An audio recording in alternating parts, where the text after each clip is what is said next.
カシオペア連峰ってなんだっけ。星の見える降る町なんとかみたいな共同体みたいな。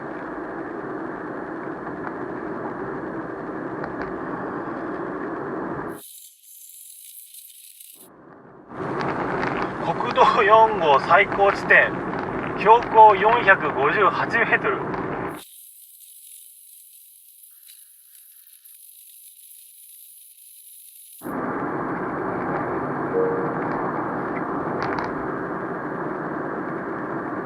歩道トンネル怖い、これやだね。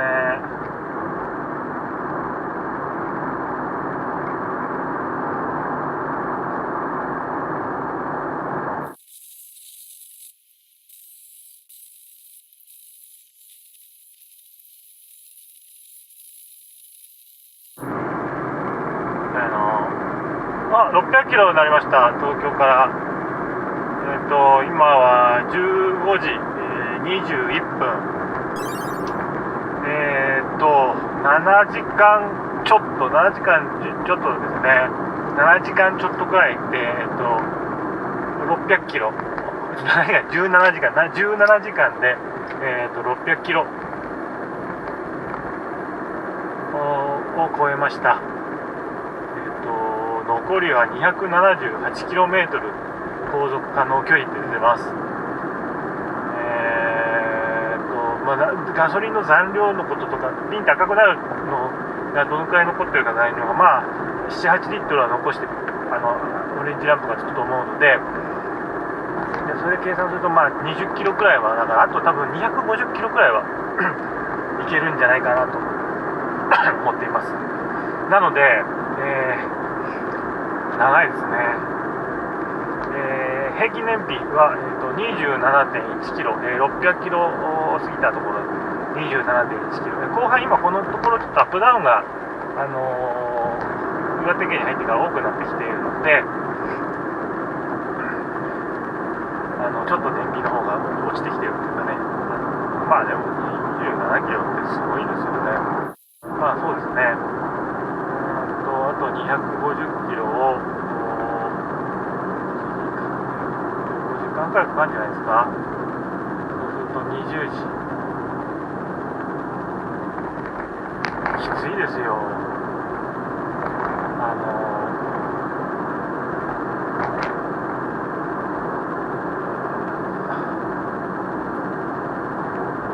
青森の東横に予約しましょうか。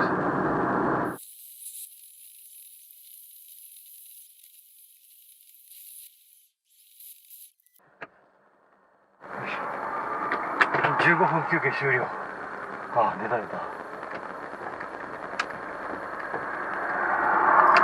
睡魔これを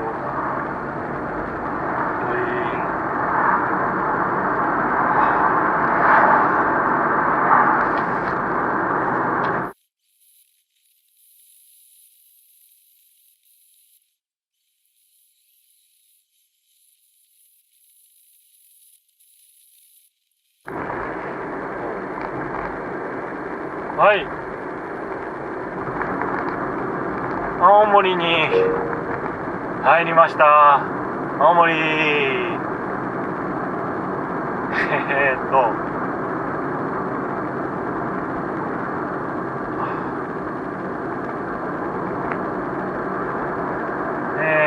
青森入ったら624キロ、16時3分なので、18時間ちょうど、まあ18時間ですかね。18時間弱で、来ました。18時間弱で624キロで、あと260キロ走ることになってます。262キロ航続可能距離。現時点での平均燃費が 27.2km パーリッターあたり 27.2km 走ってるってことですよね。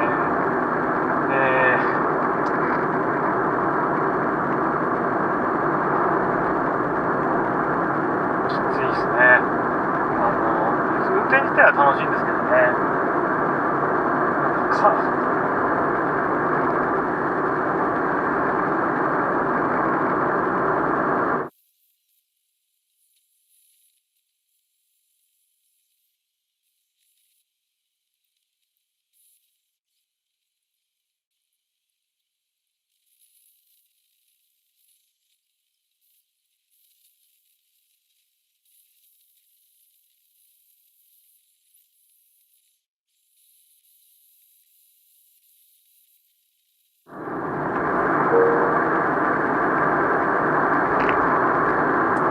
戸畑市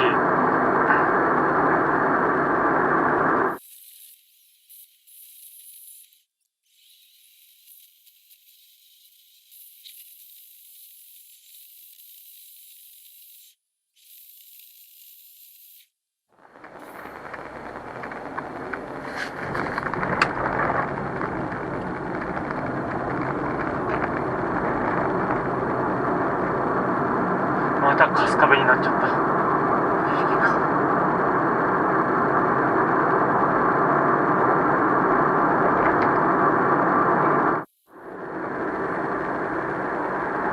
いいな、道のクラジエーターってめちゃくちゃいい会社名だな。羨ましいな。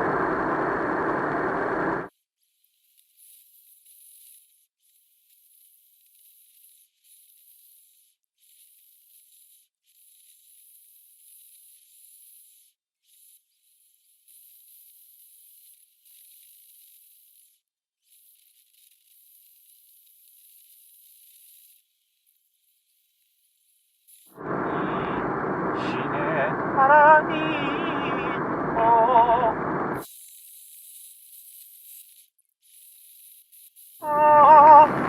久しぶりに海が見れると思うんですけど、久しぶりにそろそろ海が見えるから、久しぶりっていうか初めてですよ。初めてですよ、海。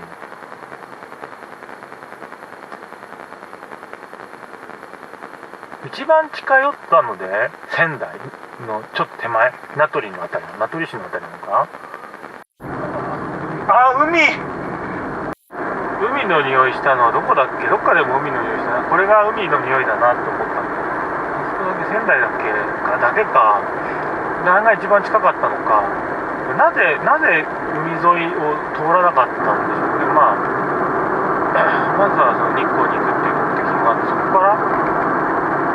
まあただでも山ではないんだよね。標高が一番高いところで400数十メートルっていうだったので、まあ、どこまで本当かそうかがね、多分本当なんでしょう。信用していいかと思います。だからそのことを考えると、やはりそのなんか山の谷っていうか、まあ、川沿いなんでしょうね。川と川とをこううまく結びながらつないでいった道なんだろうなと。なぜ遠回りそうね、リアス式の海岸であっち行くのってちょっと難しいから。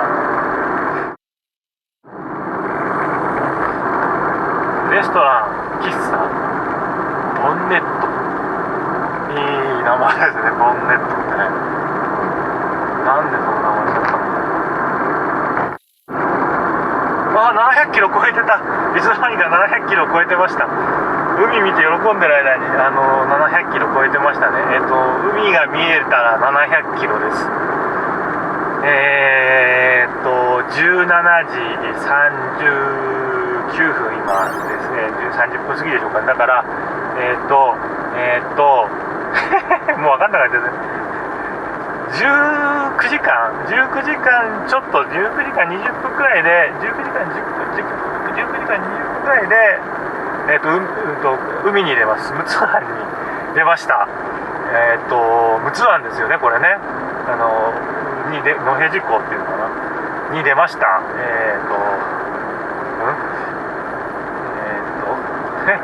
19時間何十分ですよ。はい。途中ね、休憩を挟み、仮眠を挟みつつですけども、19時間で、700キロです、陸奥湾まで。で、残りの航続可能距離は187キロと、だいぶ先が見えてきました。今、ガソリンのメーター、残り、下3分の1くらいのところを指しています。残り3分の1くらいのところを指しています。なんか終わりが見えてきたけどまだ先があるっていう感じですね。なんかやっぱりあれですね、終わりが近づいてくるとこうちょっとなんかこうポジティブな、今まで結構もうこれなんだこれ何のためにやってんだろうって思ってたりはしたんですよ。で途中でふと気づいたのは、これは一応開業記念っていう、お店始めてサイトを始めましたっていう記念でめでたい、イベントっていうかね、企画なんですけど、北に向かうとやっぱ敗北なわけですよ。気づいてしまいましたね。北へ向かう人の村は誰も無口なんですよ。みんな負けて敗北なんですよ。まずいんですよ。でもまあね、そんなことは気にしても仕方がないと思うのでね。なんでみんな、負けると北に行くんですね。恋に破れると、わあ海ですね、いいな。あれはあれですか、あっちの大間じゃない、大間でいいのか、青函トンネルの方ですよね。なんだっけ、なんで人は北に向かうのかっていうね。結局あれですよ、南は暖かいから食べ物もあって、要するにその利権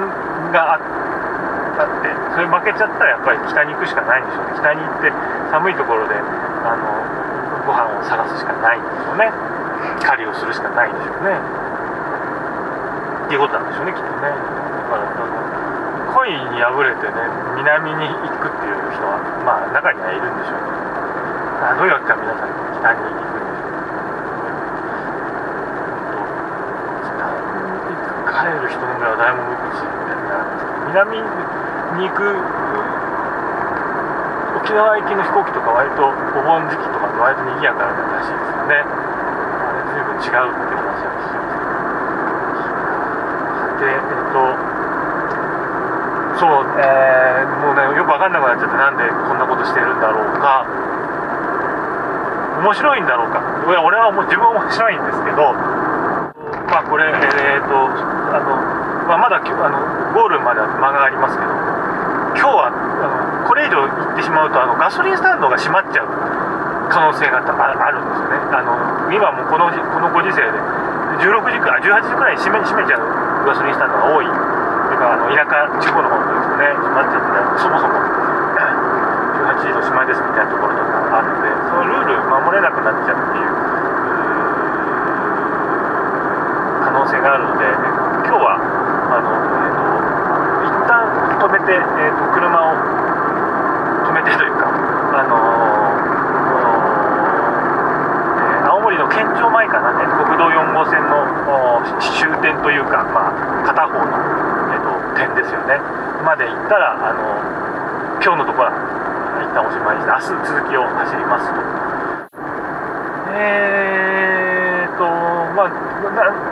そもそも本当にハイブリッド車って、こう世の中ガソリンダメで、ハイブリッドもダメで電気自動車っていうふうに環境の負荷の面から言われてるけども、その生産段階からトータルで出てくる CO2 とか、あるいはそれ以外のレアメタル、電気に使う金属とかっていうそのトータルの面の環境負荷で、それでも電気自動車の方が環境負荷が低い、部品点数が少ないのと油脂をが少ないっていうのと、それからもう燃焼しないっていう、燃焼はどっかの原子炉とかどっかの開発でやってるんですけど、で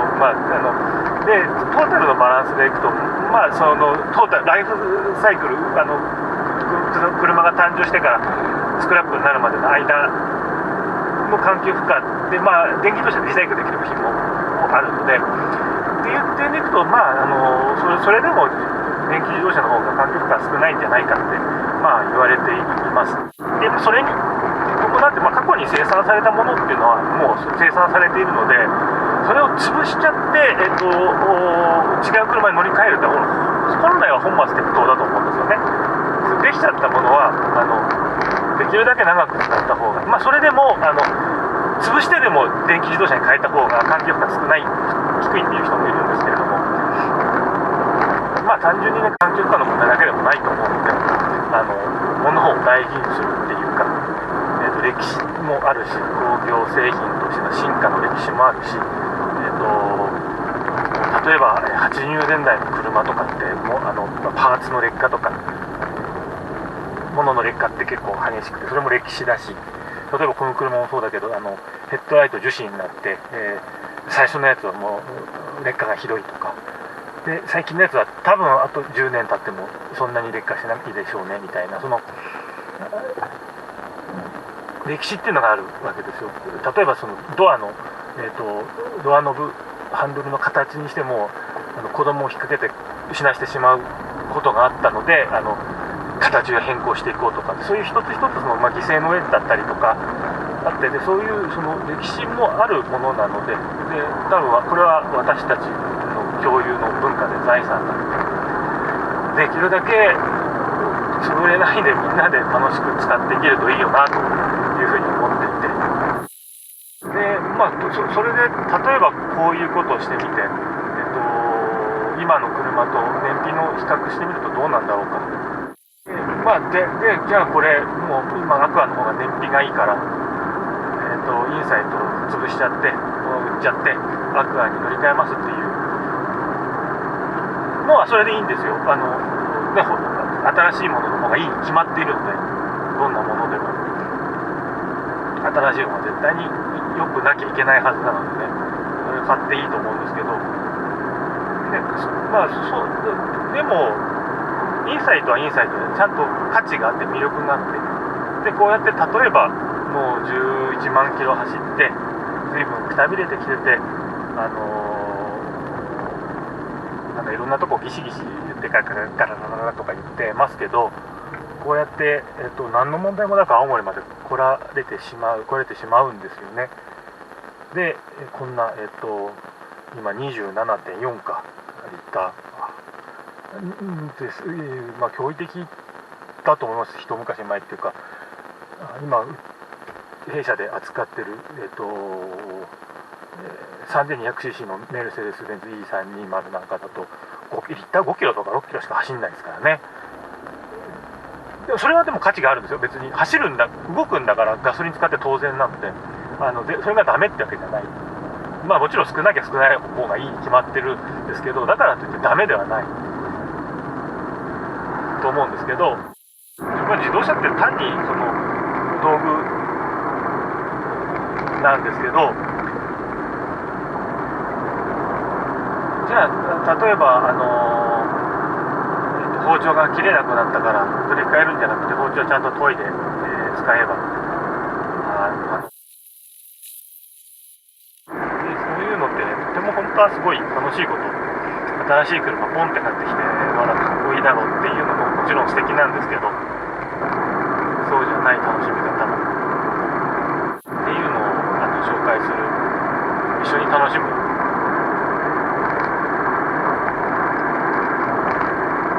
商売にしたいなと思って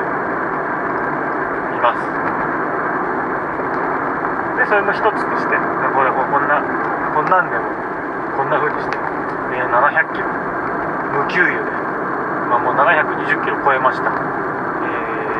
給油で走り続けられるっていう、もう壊れないし何の問題もなくこうやって来れちゃう。俺の足がちょっと痛いだけでね、右足がで、これクルーズコントロールみたいなのついてたらとても楽なんでしょうけどね、持ちこたえて何の問題もなくこうやって青森まで走ってきました。素晴らしいです。浅虫温泉入りたいですね。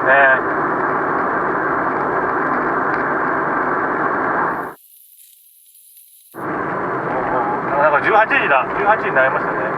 ピンポンピンポンってなってたんで左に入ればいい。青森市に入りました。ついに来ました、青森市まで。青森市まで来ましたね。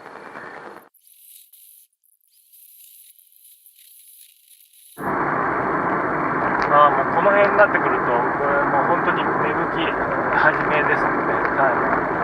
一番、だってさっき山では桜も咲いてましたからね。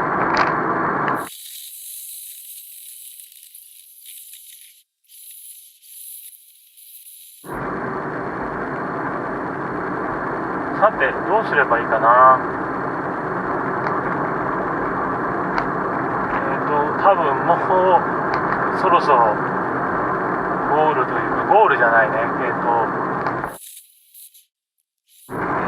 う間もなく、あと数キロだと思うんですけど、数キロですね。ついに国道4号終点、18時19分なので、20時間マジか20時間かかりますね。休憩したり仮眠したりしながらです。目的一つ果たして、その後まだガソリン残ってあと165キロ、あと多分3、4キロで着くと思うので、160キロくらいまだ多分走る予定です。160キロって、3時間ですよ。4時間、4時間ですよ。今の平均的なペースでいくと4時間ですよ。7時に出ても11時、まずくないですかそ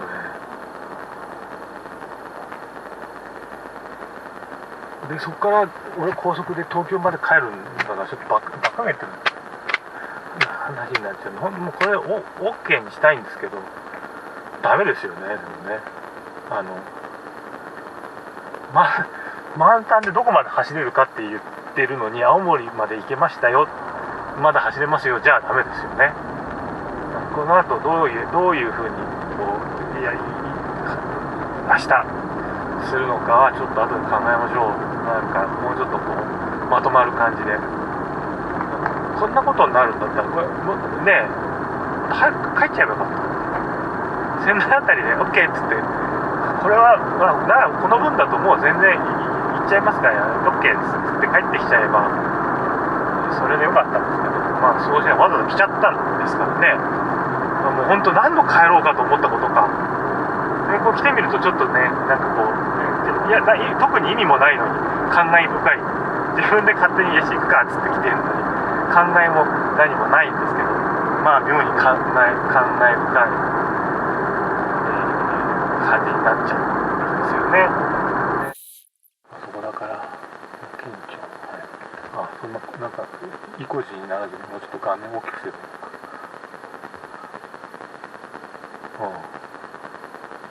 そうですね。サークル系とサンクス別々に、表示されてるカーナビですが、来ました。この公園過ぎて、法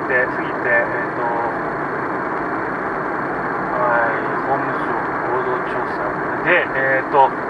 間もなくです。この先、そこがこの緑色のところを過ぎて、この先でゴールです。左に寄ろうか、せっかくなので。ここがゴールじゃないけど、これあった。これより起点終点ってありました。後でこれ見に来よう。お疲れ様でした。はい、曲がっちゃおうかな。